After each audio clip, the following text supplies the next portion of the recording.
We're back with another episode of The Short Stacks, our shorter conversations with authors about their process and their books. I'm your host, Tracy Thomas. Our guest today is award-winning novelist Miriam Toews, author of 8 books, including All My Puny Sorrows and A Complicated Kindness. Today, we'll be discussing her most recent book, Women Talking. But before we get to that conversation, here's a little housekeeping. If you want even more of the Stacks, join the Stacks Pack over on Patreon. You can help support the show, engage with bookish friends, partake in our virtual book club, have a say in the books we cover on the show, and much more. So head to patreon.com/thestacks. That's patreon.com/thestacks. You can always send your support our way by going to paypal.me/thestackspod. Before we dive into today's episode of The Short Stacks, make sure you're subscribed to this podcast wherever you listen and leave us a rating and a review, especially if you're listening through Apple Podcasts. Okay, our guest today is Miriam Toews, a Canadian novelist. We're talking about Toews' newest release, Women Talking, which was inspired by true events that took place in the mid to late 2000s, where women of a Mennonite colony were drugged and raped in their sleep by men of their community. As Toews says in the book, quote, Women Talking is both a reaction through fiction to these true life events and an act of female imagination.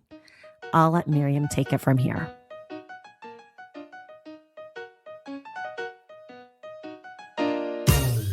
Okay, Miriam, thank you so much for being here on the Stacks with us.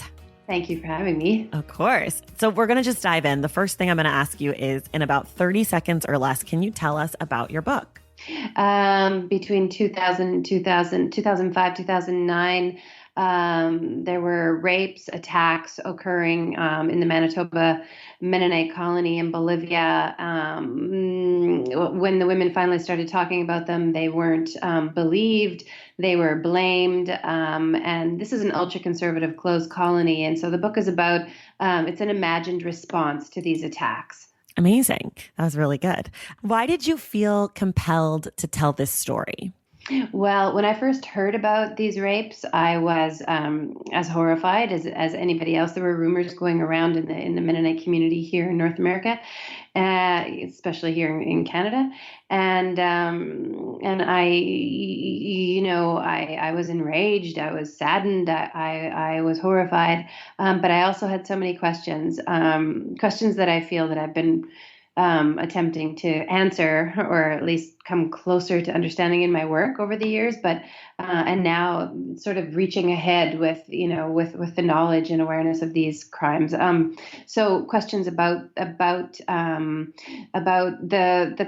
culture, my community of Mennonites, that it's a patriarchal community, authoritarian, fundamentalist, with the misogyny therein, the inherent misogyny of that. And I just wanted to, and then, we can see the consequences of these types of things, this culture of control, especially, when we see these types of attacks happening. So I had questions about these things, and that I wanted to explore in my writing, and I wanted to have the women from the colony, my fictional characters, ask themselves and each other these questions. Yes. I mean, I feel like to hear you say that is really interesting, because that's like, when I was reading the book, I thought, wow, she's really grappling like with these ideas, and it's kind of a complex, and there's lots of layers, and there's lots of questions, like about forgiveness and about whose right it is to be in control of what things, and, all of that stuff. And I kind of feel like parts of this book feel like your own personal, perhaps that's overstepping, but your own meditations and thoughts on these ideas. And I kind of was wondering why you chose to write a novel as opposed to a collection of essays, or kind of in my fantasy mind, like a play, because this really felt like a play, like a one-room theatrical moment. So I don't know what it was for you that was like, I'm going to do this as a novel. I guess, I mean, I'm a novelist, so right. it's always, no, but it's a good question, because, like you say, I've written a sort of, it's an unusual format, and in that you're right. I mean, it does read like a play in a sense that there's so much dialogue, and it is like the title suggests women talking for the most Mhm. part, but not entirely. I wanted to write a novel about it. I wanted to be able to, use fiction for what it's so good at, which is getting to, certain truths that Mhm. nonfiction can't. And within that context, of the sort of novel format with August Epp, the narrator, coming in and out with his own experiences, his kind of parallel life, and reasons for being there. I guess all of those things, the voices of the women, the chorus of the collective voice of the women, were just things that I thought work better within within the novel. And to be perfectly honest with you, I have written one or two essays in my life, but it's not a form that I'm I really feel I don't know how to write an essay. That's so interesting. I'm always fascinated with authors' own perceptions of themselves and their writing because I don't write. I just love to read. And so in my mind I'm like, "Oh, if you can write a novel, you could write an essay, you could write a play." Like so it's fun to hear you say like, "I don't really do that." I don't really, I would love to be a poet. I mean, for me, poetry is the purest, and I've tried to write poetry, and I know that it's just awful and should never ever, be shown or to anybody. And even the short story, I mean, it's its own art form, Yeah. so I know it is an interesting thing how, however, whatever brains we have as writers, that we're somehow drawn or compelled to. But there are writers who kind of cross all sorts of Yeah.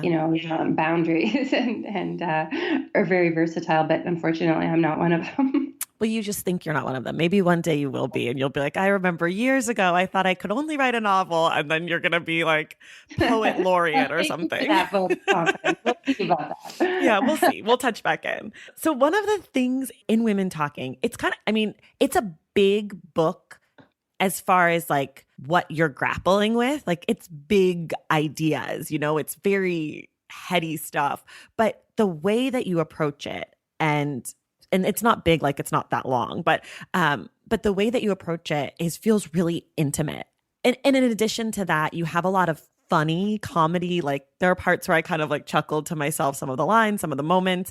And so I'm kind of wondering how you balance or how you approach balancing these big issues about, forgiveness and rape and male authority with kind of these smaller, more intimate moments and how you approach that kind of work.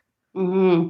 Yeah, I mean, it is, I think in a way, it is a kind of unconscious or subconscious kind of thing. It's that way, like, I guess that rhythm of the darker, more serious or philosophical, the kind of combination, almost like chorus, verse, chorus. It's almost, in my mind, I guess I could, although music is another thing that I can't do. But in my mind, I can think of the novel as having a kind of musical rhythm in a sense, and with a pacing and with an in and out of the darker. All along, though, I mean, like the tension in the loft where the women are talking, is there. It's pervasive. They're terrified. They're suffering. They've been violated. They've been harmed. They've been, and that pain that they're carrying, Mhm. in so many different ways, psychically, physically, spiritually, is always there. But then the need, I think, for me anyway, as a writer, and maybe for the reader as well, to sort of then kind of move away a little bit, in tone, and get to a lighter moment, is again, what I think of, I guess, as a kind of rhythm, as a rhythm that's, that you can enter into more easily as the reader, and the writer too, to keep that going, so that it's not necessarily the comic moments, or the lighter stuff isn't necessarily a break or a change. it's not meant to be a distraction from the serious nature of what the women are discussing and attempting to plan, but it's meant to it's just another way of showing these women as real human beings, because I think, even in our dark times, and in trauma especially, I know from experience, that idea, especially when you're with a group of people, and people that, I mean, there is that tendency to be drawn towards laughter, or a kind of collective sighing of relief that might, take the form of a joke or comedy or an amusing anecdote, or even a kind of physical gag, like the teenagers in the loft, in Right. the book, who mime all sorts of things because they're bored to death and stuff. But so yeah, so again, sorry, I'm rambling, but again, it's the idea of creating a kind of gentle, and then not so gentle, rhythm in and out of verse and chorus, in a way, if I can compare it to music. Yeah, no, definitely. I wonder a little bit about the narrator, or the person through who we see the story, which is August, who's a man. And I'm sure this is something that you thought about and figured out, but why did you decide to have a male be our entry point into the story? But there are many reasons. First of all, he can read and write. The women, he's left the colony. He's educated. He left the colony because his family was kicked out of the colony for, sort of ridiculous but perceived sins, crimes, within the colony, which basically consisted of trying to educate children. And he himself is a teacher. Anyway, so he's been away. He's lived in England, and he knows how to read and write. But and the women don't. They're illiterate, for essentially, and so, just out of pure necessity, if the book is the minutes of these meetings, then they would need somebody who knew how to write to take the minutes. But more importantly, August he is suffering as well. He's also a victim of that culture, though not, of course, to the same degree that the women are. He's still a Right. man. He's still entitled. But he's suffering, and Ona, the woman that he is in love with, although in his own kind of unexpressed way, expressed but unexpressed. She senses this at the beginning of the book. She senses that he is suffering, that in fact he's suicidal, that he's so close to taking his own life, and to succumbing to that kind of despair that he embodies. And so she says, in an act of compassion and love, and for August, hey, August, just, come with us, women. We're going to be having these meetings. You come join us. You'll be safe with us, and at least you'll be alive, while you're with us, at least. And we'll give you this task. You know how to write. You have a fancy education. So you can write down. You can bear witness, essentially, to what we're saying. And so, in my mind, I mean, the women are the philosophers. They're it's an inversion of roles. He's there. He's the secretary. He's there to listen, to learn, and to record. And I like that role, reversal, and how, in a way, I mean, August inhabits, maybe it's heavy-handed to say all men, but in that it's time now for women to do the talking, for men to do the listening and the learning. And in the end, in the end too, I mean, the minutes are irrelevant. Right. They don't, the women don't need them. They'll go on to write their own stories, and they have more urgent, important things to take care of. And August is left, basically, at the end, wondering. He asks himself, how will I live without these women? In a sense, they've given him life, and they've given him a type of education. Right. Valentine's Day is upon us, and I've got love on the brain. Love for books. Duh, of course. Hello. Did you forget what podcast you're listening to? I love bringing you all great reads, exclusive author interviews, and behind the scenes book gossip. But I can only do that with your support over on Patreon and Substack. Our Stacks Patreon community, also known as the Stacks Pack, is where you can go for book club meetups, a private, very active Discord, and a year-long mega reading challenge to help you achieve all your reading goals. Plus, you also get that monthly bonus episode. Now, over on the Substack, you can subscribe to my newsletter, Unstacked, where I keep the book conversations going. I also give you a healthy dose of sports and pop culture, definitely some hot takes happening over there. And again, that bonus episode. If you don't have a few dollars to spare, don't worry. There are free options on the Substack and the Patreon to get you a little extra Stacks magic. Making this podcast is a total team effort, and by supporting my Patreon and my Substack, you allow me to support my amazing team that makes the show possible every single week. So if you or your friends are looking to meet other book lovers and support this indie podcast, come hang out with me on Patreon, Substack, or both. I would love to have you. And since we're talking about love, you can gift subscriptions to the Patreon and the Substack for that special reader in your life. For the Stacks Pack, head to patreon.com/thestacks. And for the newsletter, head to tracythomas.substack.com. And also, there are links to both in the show notes. Okay, see you in the Stacks.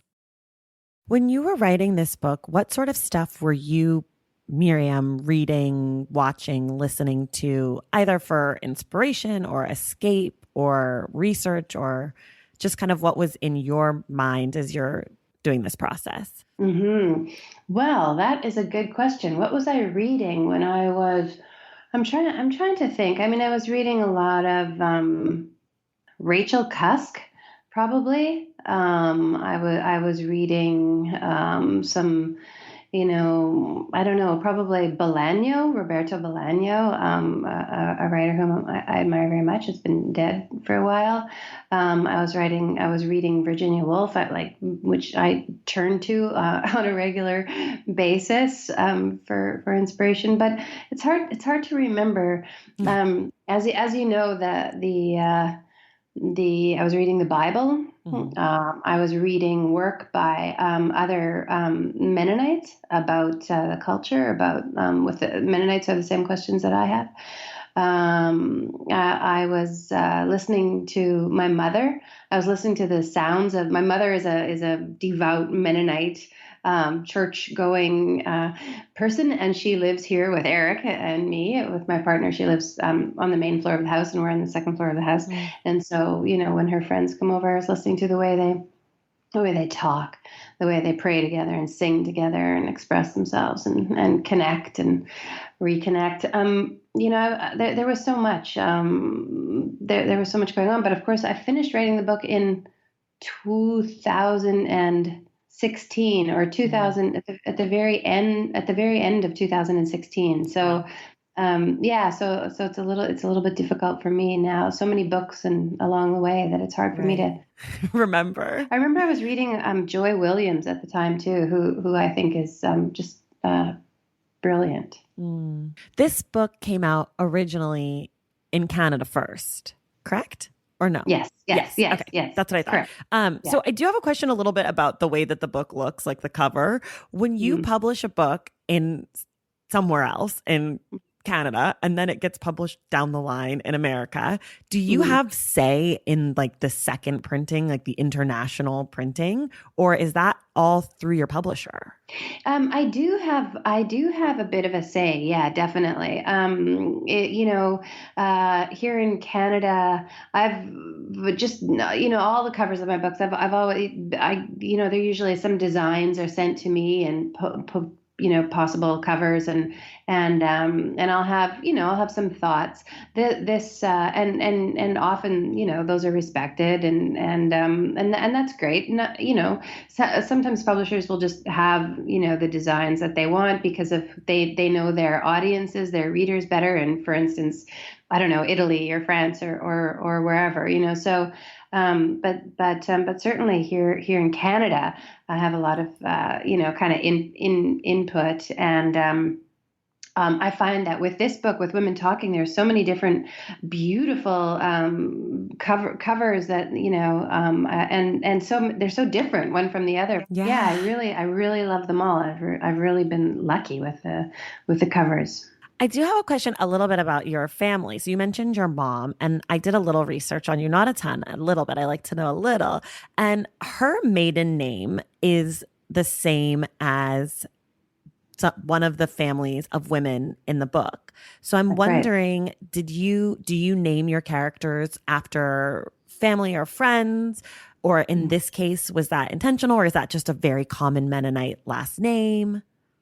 All those things. Okay. It was intentional. It's a very common Mennonite last name, and I do know. And but yeah, my mother's name is Lowen or Laven, pronounced with this, similarly to Taves, the Oew, but Lowen Laven. And her mother's maiden name was Friesen, actually, and that's the other family in the book. Okay.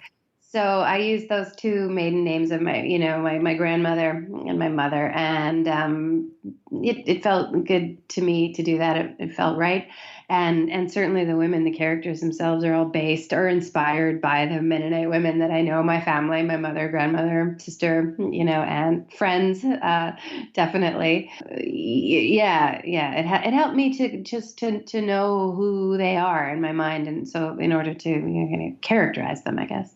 Right. And well, I guess you've written a lot of books. And how does it change for you as an author from writing like your first two or three to now? Is this seven or eight for you? Eight. Eight. Yeah. So like Mhm. you're a seasoned author, like you're an author with a capital A.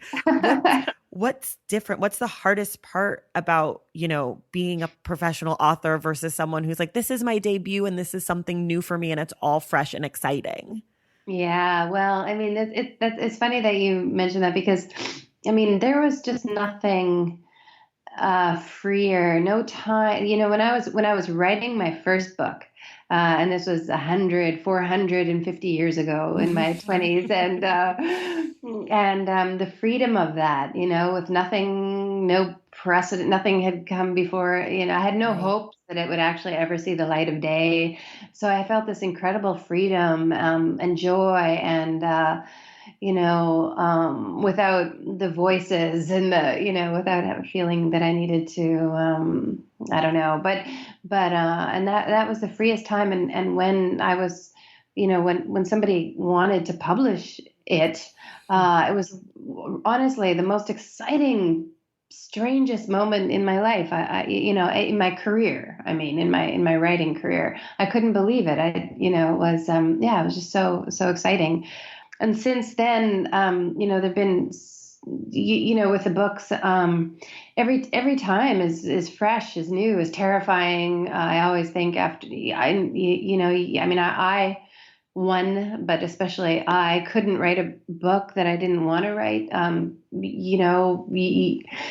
You feel that people maybe want to read something that's similar to what they read before, but it's hard to sustain interest in a novel, writing a novel, if you're writing it for somebody else, really, if it's not the novel that you want to be writing or the thing that you want to be writing. So I do tell myself this is the best that I can do. This is the only thing that I can write based on my experiences and at this point in my life, and it's an imperfect offering, of course, always will be, but it's the only thing that I can do. So in that way, I can, there's that sort of psychological kind of talking to oneself Mm, before the writing, but certainly it was easier in a way at the beginning.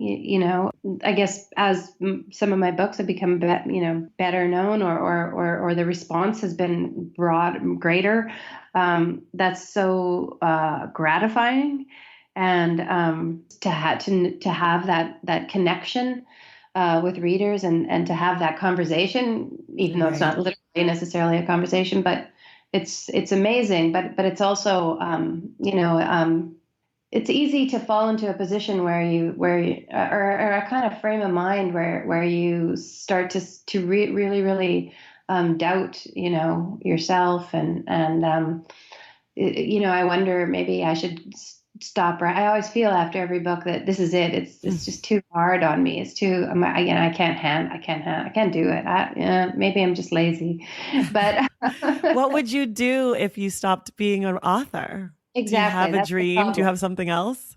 No, and now I'm far too old to start, so now I'm stuck. I have to, no, and I want to write again. I need to keep writing. I'll have to write, I need to, I'm an unhealthy person if I'm not writing in Mm. every way. So I'll have to, I'll continue to do it, but, I don't know what I would do if I didn't write. I fantasize about it, maybe like uh, driving around. But how can I, I guess a cab driver I could Yes. be, but or a bus driver, tour bus driver. I would love to be a tour bus driver. Well, I think we can make that happen if you're serious. I am Get serious. your resume out I there. love to drive. I love road trips. I love I would, yeah, Mm. somewhere in the desert, if I Mm. could drive a tour bus in a desert with friendly people who, didn't, who, and good tunes, Right. This is tour. also sounds like a book to me, just so you know. Kind of a fun little romp. Anyway, as you can see, I'm sorry I'm rambling on about other things besides writing. As you can see, I'm in that place where I'm Yes, fantasizing it's that all. okay. I love a fantasy. Well, tell me about your writing process a little bit. Where do you write? Like, what do you have music playing? Are you eating a snack? Do you have a beverage you drink? Do you light a candle? Like, what is your, okay, it's writing time? I light a candle, Okay. especially this last book. I started doing that when I was writing Women Talking. I lit a candle every day. I meditate a little bit beforehand, especially with this book, thinking of the women, thinking of the real women. Praying, I pray, which is surprises even me. I haven't prayed in so long, and whether it's meditation or whether it's prayer, whatever it is, it's thinking, it's mindfulness, the word of the day, but thinking and asking for guidance and attempting to telling myself, write as honestly and as intelligently as you possibly can, and think of and take on the suffering. I mean, there's this line that I read in a book. My suffering is the world's suffering. My suffering is the world's suffering, which is so beautiful in a way. I mean, it helps to put one's own suffering, for whatever, for what it's worth or lack thereof, into perspective, and that Mm. to live is to suffer. Some of us, including these women in Bolivia, have suffered a great deal, and more than I ever will. But to put oneself in that headspace, requires a kind of thinking before the actual writing, and so that's a little bit of a process at the beginning, and lighting a candle. And I don't listen to music, and I would get too busy in my head if Mm. I were to listen to music. And no, I don't eat snacks, but I do drink a lot of coffee. I eat a lot of snacks. I eat a lot of snacks when I'm not writing, just not during the writing process. Got it. Got it. How long did it take you to write this book? It didn't. I spent so long thinking about it and taking notes and reading. Like I said, I heard about the rapes around 2009, um, and immediately began to think. I knew that I felt, or maybe not immediately, but I felt that I wanted and needed to write about this in some way. I didn't know exactly how. I knew that I didn't want to reenact the Right. rapes. Right. That's not what I was interested in doing. And so, and then other things happened. My sister became very sick. She was suffering from depression, Mm. and she took her own life in 2010. And after that, and she and I spent a lot of time talking about these rapes, and talking about Mennonite culture, and how, what we had experienced in these particular communities, in our own conservative Mennonite community. And she was instrumental in kind of helping me to figure out how I was going to go forward in this. Um, then she got very sick and she took her own life in 2010. And then everything stopped. And in terms, Right. writing. And when I finally did think again about wanting to write or being able to write again, I wanted to write about my sister, and I wanted to write about our relationship and her struggles and her life and her death and her illness and suicide. And so then, time passed, and then eventually, when I, but this book, Women Talking, was always, wasn't called Women Talking. Obviously, it was just this thing, and in the back of my mind. So when I actually started writing it, because it had lived inside of me for so long, Right. and it didn't take a long, long time to write, and a year, but it was also so it's such an intense experience, more intense an experience than any other writing experience I've ever had. Mm. And so I feel as though maybe the writing took on a little bit of the same urgency that the women's discussion in the loft took on, and therefore there wasn't. I felt I didn't have a lot of time. I felt things closing in, and Mm. whether that was some sort of sympathetic parallel experience, of course not of the attacks themselves, but of that sense of time of urgency. But it didn't take that long, and I knew that I needed to finish it rather Mm. quickly. I love that it took that on for you.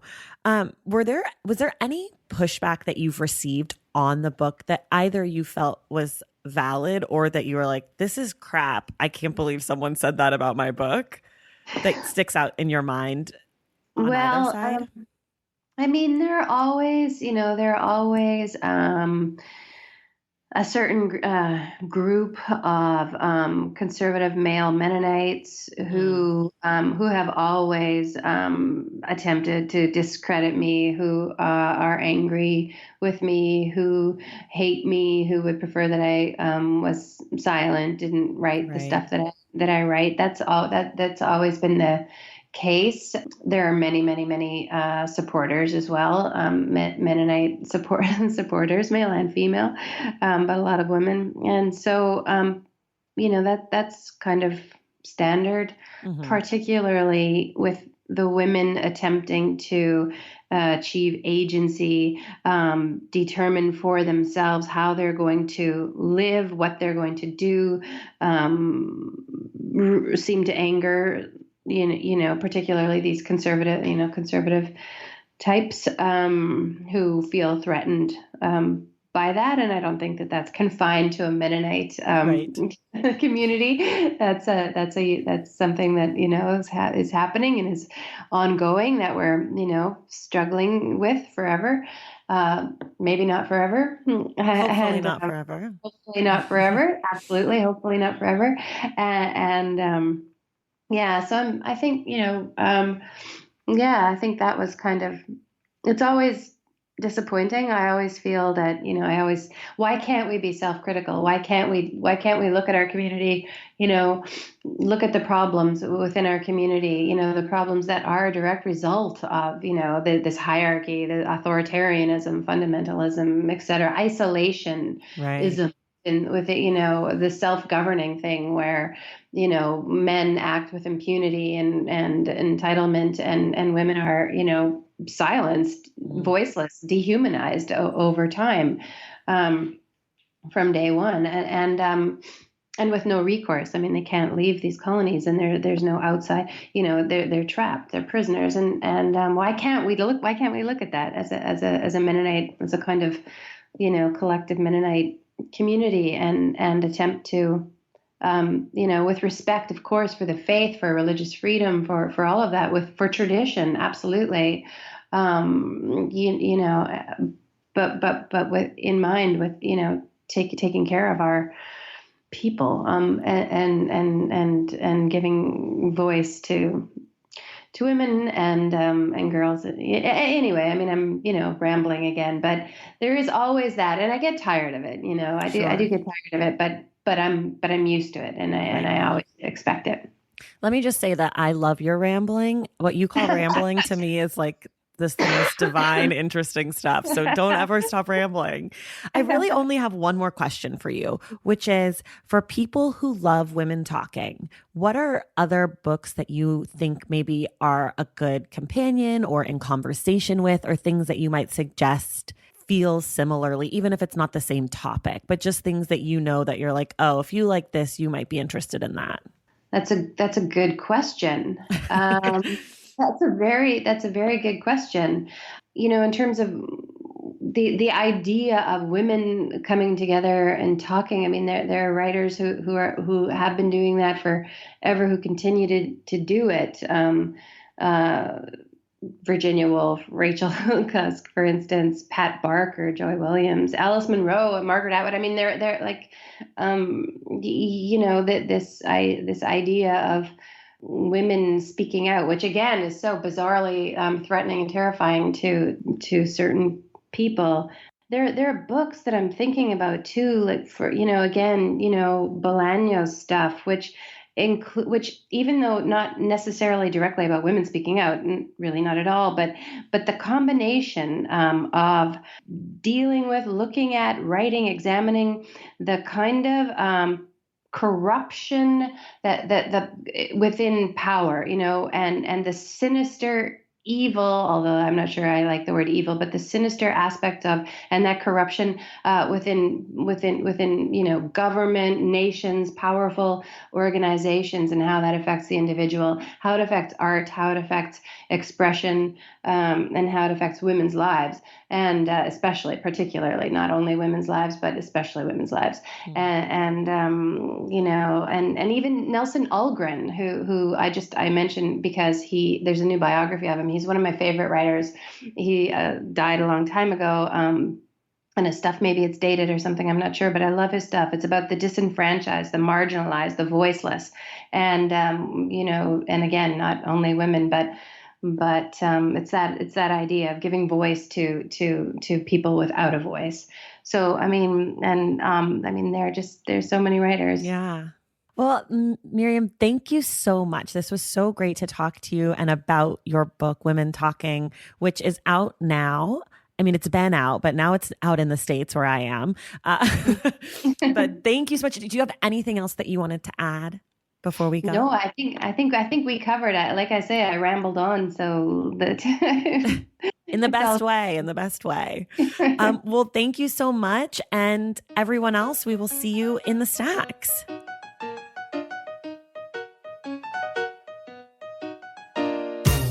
Thank you all so much for listening to The Short Stacks, and thank you to Miriam Toews for joining us. I also want to say thank you to Tara Kennedy and the folks over at Bloomsbury. You can purchase Women Talking now wherever you get your books. To help support The Stacks and earn awesome perks, go to patreon.com/The Stacks or make one-time contributions at paypal.me/TheStacksPod. Make sure you're subscribed to The Stacks wherever you get your podcasts, and if you're listening through Apple Podcasts, please take a moment to rate and review the show. Our graphic designer is Robin McCrite, and our theme music comes from Tigurigis. This show was created and produced by me, Tracy Thomas, and I will see you in the stacks.